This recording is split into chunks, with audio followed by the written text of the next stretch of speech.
Yo, what's going on? It's your host, KB Tindall. Welcome to TentTV. Right now, I am sitting down with the man, Dillon Garcia. What's happening, baby? What up? What it look like? All right, I like that dope, sick t-shirt you got on, man. That's how we're going to get to that in a minute. All right, cool. For you people that don't know, man, this brother, he's an entrepreneur. You know, he's got the clothing line. He's an upcoming comedian, man. He's been doing this thing for a few years now. And he's relatively hot out there, man. If you're not checking for him, remember the name Dillon Garcia, man. We're going to jump right into it. You were the youngest comic to appear on Comedy Central, man. Season 1, Gabriel Iglesias Stand-Up Revolution. Yes, sir. How did that feel, man, touching that stage at the age of 17? Excuse me. It was like, it's mixed feelings, bro. Like, I came up relatively like early. I started a year before that. And I was super grateful, one. But it was, you kind of get in that go time mode, you know what I mean? Mm-hmm. If other people are believing in you kind of more than you are at the moment. I was young, I was green, bro. Right. I was a little boy. So we go out to Phoenix and we filmed that, and I was, one, grateful, but I was teachable at the same time. Like, right. I was super grateful to be there because when you get on Comedy Central, they say it takes 10 years to get on TV for the first time. You know that? Yeah. So to hop on it a year later, bro, it felt good, but I knew it was time to get to work. Yeah. Because this is a huge opportunity. I knew this was my one opportunity, my one chance, and I feel like I delivered. I had a great time. You definitely delivered. Definitely. Yeah, I appreciate it. All right, so you touched the stage at 17. When did you know you wanted to be a comedian? Honestly, bro, that's a crazy story. So I never thought about doing stand-up. I did acting when I was younger. Right. And my mom would hook that up. And the way I started doing stand-up was, my mom had a deli in Vegas. There was a comedian by the name of Richard Villa, who was my first mentor. He went in there, he was filming something, and my mom said, "What are the cameras for?" Right. And he said, "Oh, we're filming something, I'm a stand-up comedian." My mom said, "I'll take care of all of you guys' food if you give my son a shot to be on stage." Right. And the homeboy was like, "Run it." Yeah. So she paid for their food, and she got a number, and I was calling his manager, and I was like, my mom was like, "Yo, you're gonna do stand-up." So I had never done stand-up before. So I go and I'm calling this guy's manager for like 2 weeks, and he's like, "Fine, I'll give you a shot." This turns out to be at the Hollywood Improv, which is one of the biggest comedy clubs in Hollywood. So the first time I did it is when I knew I was going to do it forever. Right. It wasn't one of those like I grew up wanting to do it, this and that. Everybody thinks about it, you know what I mean? Yeah. But when I did it for the first time, I thought to myself, wow, this could definitely work out. Sort of like you just touched the stage and you got that. Yeah. Like when Biggie was on the corner freestyling, you know what I mean? It's like, oh wow, I could do this. Yeah, right. It's kind of like that. So I did it for the first time. Carlos Mencia ended up showing up that night, showing me some love. So it was the first time that I ever did it. Is when I realized, yeah, this is the thing. That's dope. That's crazy dope. You were also the youngest comedian to sell out the Ontario Improv. How did that feel at the age of 21 to come from, doing, some shows, but then you go and you sell out a spot like that? Yeah, that ended up being 2 back-to-back shows that were sold out. So, not to take away from the fact that I was doing TV, and TV felt great, but that was somebody else bringing the audience and giving me an opportunity. When I sell out the comedy club, that's on me, you know what I mean? Okay. Those are fans that I've gathered, and that is a room full of 400 people that came to see you spread your thoughts. Right. People came to see you do your thing. So not to take away from TV, TV's great, but the fact that all these people came there to see me, and I got to put on like someone put me on. Right. That to this day, it's still my favorite feeling. Yeah. I take pictures with everybody after the show, no matter how many people it is. It's like, it's crazy. All right. So who do you draw inspiration from, acting-wise, TV-wise, and from comedic, inspirations? Who do you draw from? I'm a big fan of Donald Glover, who is also a comedian, who's also a rapper, Childish Gambino. Yeah. He did something that I've always wanted to do. He started off as a writer on 30 Rock. And then he did a half-hour special for Comedy Central, so writer, comedian, and then he's an actor in Parks and Rec, and then he had one of the hottest albums 2 years ago, which was Camp, which I still, can we cuss? Yeah. Oh yeah, I still fuck with that. You know what I mean? So I This still fuck with that. TentTV, we got you covered, baby. All day. So yeah, Donald Glover when it comes to the all around. Let's see.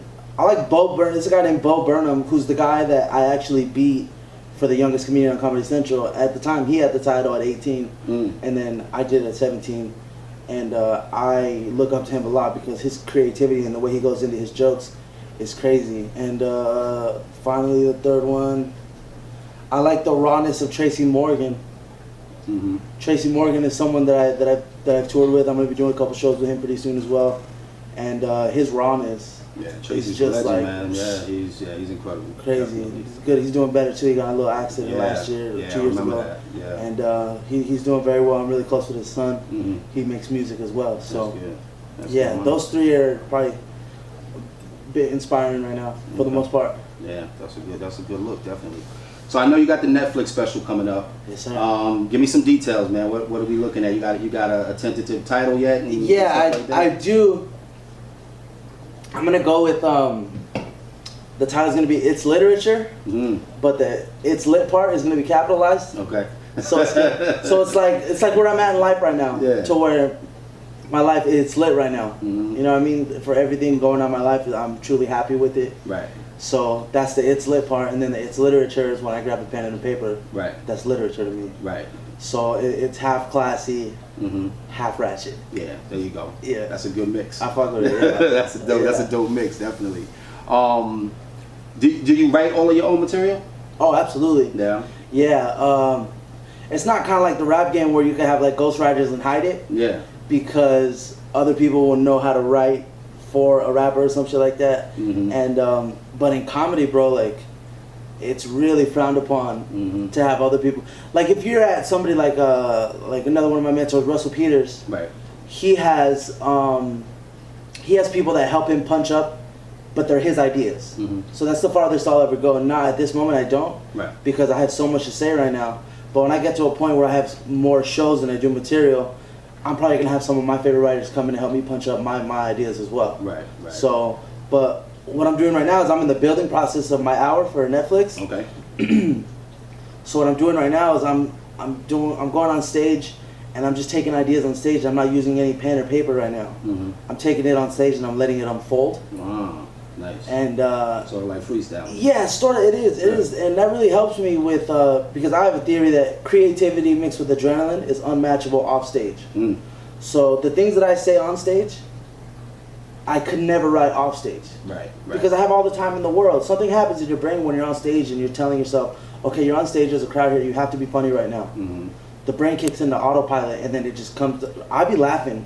I be laughing on stage a lot, bro. My boy Ben's been to my shows, and he sees me. I'm up there dying at some of the shit I say, because in a sense I'm saying it body-wise, but mentally something else is happening and I'm there to witness it firsthand. So when they're laughing, I'm laughing too, because it's like, bro, like that shit is so funny. Just like raw emotion. Yeah, just raw. So yeah, that's how that's working out right now. Definitely, that's what's up. It's 1 week until the special, and I still have to write another 10 minutes. So we'll see what's up. 1 week and another 10 minutes. I got a couple shows coming up. It's crunch time then. Yeah, I got a couple shows coming up this weekend. No doubt, definitely. I know you said that you like to give back. What's your process of giving back, and how do you do that for younger comedians and other people that are aspiring, to be in the game like that? I just have personal favorites when it comes to like there's comics where I don't have a set. I have one guy that I use all the time because that's how much I fuck with him and I think he's so funny. And a lot of comics, what they do is they'll get comics that are less funny than them. I'm not trying to throw shade right now, but let's close the blinds real quick. A lot of comics, what they'll do is they'll have comedians before them that are less funny than them to make themselves look funnier. I see it every day. And I'm not like that, because you get in a sense of complacency that way. If you have people that are making you look funnier, if you have two people in front of you that aren't doing so well, and as a headliner, if these dudes are doing well or doing bad. Whether you keep them or not, that's up to you. So I see a lot of comics, they'll throw dudes before them who are not so funny, and then they'll go up and it'll make them look like they're hilarious. Right. What I like to do is to get the funniest people to push me to be funnier. Yeah, healthy competition. Healthy competition. Yeah, absolutely. And if you're gonna put on someone that you think is actually gonna win the crowd over, so they can go to their shows. Mm-hmm. If I'm putting on someone who's trash, I'm wasting a spot. Right. You know what I mean? Yeah. If I put on someone before me who I know is not gonna do well, and there's a comics out there that I tell like, yo, I fuck with you, you're a great dude, but you're not ready. Right. You're not ready yet. And then, because I don't want the crowd to eat them up or some shit like that. Yeah. So, yeah, just like, and I'll tell if I see people for the first time and I think they're funny, I'll be like, yo, bro, I got a show coming up, come through. Yeah. Like it's, I fuck with everybody. I show like that unconditional love. Yeah, and it's all across the board. I have like a black style of comedy. Mm-hmm. That's my style and my delivery. So I have black openers. I have girls. I'm a big fan of the girls. The girls are out here killing it these days. Yeah. Okay. There's hella girls out here, hella funny, and they're doing their thing. So I put girls up, and anybody, literally. Right. I usually try to fuck with the young ones though. Mm-hmm. Not anything against the OGs in the game, Right. but the young ones, that's the whole like my whole thing that I used to have, the premature millionaires that we'll talk about. Right. And then so that's what I'm doing nowadays. Okay. All right. So I came across you because of this clothing line. Yeah. You know, like we got a mutual friend, and I saw him wearing the shirt, and I was Shout out like, to Nate. Shout out to Nate, definitely for the plug, no question. You know, I saw the shirt Dope Sick, and I was like, that's a hell of a name for an apparel line, man. Yeah. How did you come up with the concept for that? Well, I'm in recovery. Mm-hmm. The games spit me up and chewed me out. Or chewed me up and spit me out. I started real young, so I grew up in the game. So it was like, and you know the industry, bro. It's heavy. Yeah. With the mind altering substances. It's brutal. It's brutal. Yeah. So I got caught up, as a lot of young people who are starting the game, they do. That's what happens. Right. But a lot of them die. Right. You look at Chris Farley, you look at Mitch Hedberg. A lot of these dudes, they'll die because they can't stop. Right. I luckily went to rehab. I was in recovery, and I'm not afraid to say that anymore. I used to have this, like, I don't know if I want to tell people, but it's my story. You know what I mean? Right. Right. And I'm proud of it. So if I'm proud of something, I'm not gonna hold something back. Right. And so I was in recovery, and the phrase "dope sick" is in the rehab world is when you're coming off of heroin. Mm-hmm. You're dope sick. You need dope. Right. And I've always been fascinated with that phrase. Mm. Well, the word dope is dope in itself. Yeah, no doubt. And then you throw dope and sick together. You know how it really came about is I wanted to get dope sick tatted on my knuckles. Without it too ratchet. You know what I mean? That's like, I told like 10 people that. Like, yo, I want to get dope sick tatted on my knuckles. And even the gnarliest dudes all tatted up from neck down. They're like, nah, bro, don't do that. Like you was crazy. They were like, nah, bro, don't do that. For sure, don't do that. It's dudes with Swazis on their neck and shit telling me not to get dope sick on my... So that's how bad of an idea it was. Oh, shit. So I was like, all right, well, I'm going to do something else with it. And then it just started as an idea. Someone really helped and pushed me to get it started, which is a really good friend of mine. His name's Timothy Flynn. Okay. And he's I look up to this man crazy. Right. And I told him about the idea, and he's like, that's fucking awesome. Let's go do that. Right. So he literally started me up and was like, this is you. I want you to do this, and I want you to follow this. Right. And so we put in the first, I think we got maybe 12 shirts. And then I gave them to the homies, and every homie came back to the house like, bro, throw in an order. Right. Everybody wants these. And I'm like, for real? Yeah. Because I designed it myself, like that was the whole thing. So, and I was like, damn. So I partnered up with a friend of mine, and now we're together doing it, and we just turned it into a company. It's an LLC now, and then we bought 100 shirts, and I gave those all out for free for more exclusivity. Free promotion. And I just am about to put in another order for a couple hundred. Right.